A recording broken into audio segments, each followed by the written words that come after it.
আরে বাড়িতে কেউ আছে? কে আছে? এটা মনোজ বেটার বাড়ি? হ্যাঁ।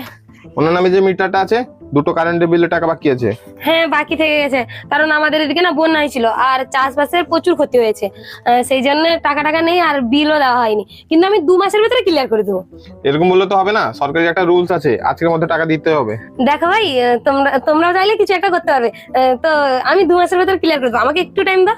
দিদি দেখো, আমাদের হাতে কিছু নেই, আমাদেরকে টাকা না দিলে আমরা লাইন কেটে দিয়ে চলে যাবো, আর কিছু না। কি বললি হারামজাদা, তুই লাইন কেটে দিয়ে যাবি? তোর যদি সাহস আছে না, লাইন কেটে দেখা। দেখুন দিদি, উল্টো পাল্টা বলবেন না, আপনি টাকা দেন, না হলে আমি লাইন কেটে দেবো। লাইনটা কি তোর বাবা লাগিয়ে দিয়ে গেছিল নাকি রে? তুই যে লাইন কাটতে চলে এসেছিস। খবরদার বাপ তুলে কথা বলবেন না বলে দিচ্ছি।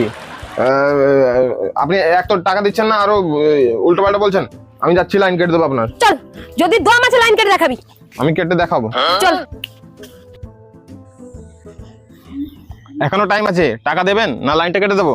টাকা আমি দেবো না, কিন্তু তুই যদি একটা বাপের ছেলে হয়ে থাকিস না, তাহলে লাইন কেটে দেখাবি।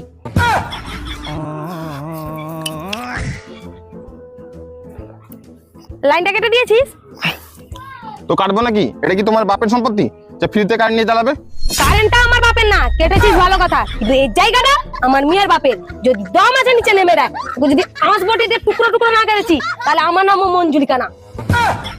তার কেটেছিস ভালো কথা, সেই তারে ঝুলে ঝুলে বাড়ি যা, নিচে পা রাখলে না হাতে এড়ে বাড়ি যাবি।